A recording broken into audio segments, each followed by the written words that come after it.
Sa panahon ngayon, nakakalungkot isipin na marami sa ating mga senior citizens ang inilalagay na rin sa home for the aged.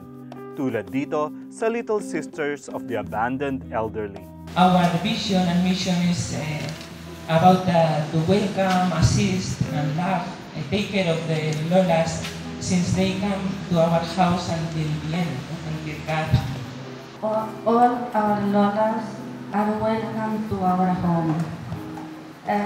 Our congregation focus on the poor. All the lolas that need more attention, more care. Everybody are welcome to our home. Kaya naman, nung nakaraang Valentine's Month, idinaraos dito ang Love Day, isang proyekto ng Whirlpool in partnership with the Rotary Club of Manila Bonifacio Drive para pasayahin ang mga nakaligtaang matatanda sa ating lipunan. Nandito po tayo ngayon sa Little Sisters of the Abandoned Elderly sa San Juan City, Metro Manila, kung saan ang Whirlpool Philippines ay nag-organize ng isang outreach program para sa mga senior citizens na naninirahan dito. Marami kasing mga senior citizens ang nakatira sa home for the aged or mga nursing homes tulad ng Little Sisters. Maaaring dinala sila ng pamilya nila dito or pinasok sila ng DSWD para merong magbigay ng alaga sa kanila. Dahil malayo sila sa kanilang mga pamilya, syempre nakakaramdam ng lungkot ang ating mga lola na nandito sa Little Sisters. Kaya naisipan namin sa Whirlpool na magdaos ng isang event upang makapagdala ng kahit kaunting saya man lang sa kanila. As part of our corporate social responsibility, we at Whirlpool hope to uplift their spirits and make an impact on local communities.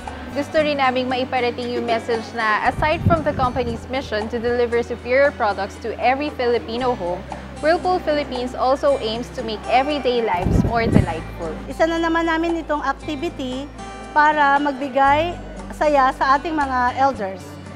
We distribute washing machine, electric fan, soap detergent, and bath soap and other food. We are doing this project in partnership with Whirlpool. They are very supportive to our club so that we can do all the other activities we have. From the Rotary Club of Manila Bonifacio Drive, RI District 3810, Governor Ernest Yuyek, proud to be a Rotarian.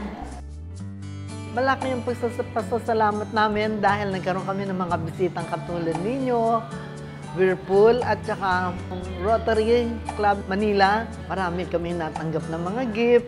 So last February 24, 2017, maraming abandonadong senior citizens ay parang muling nabigyan ng buhay dahil sa ginawa ng Whirlpool kasama na ang iba pang sponsors nito.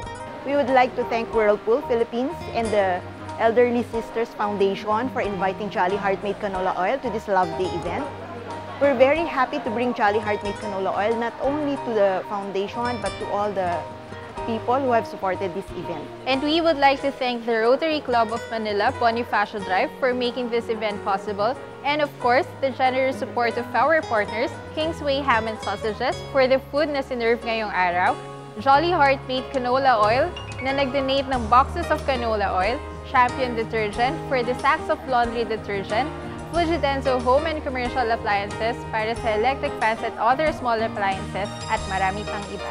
We want to take advantage of this opportunity. We are so grateful to your company to come to us, and then we want to take advantage to call all the people who are looking at us at this program to help the lolas. Because we really encourage all of you to help them. Help us for helping them. Thank you very much.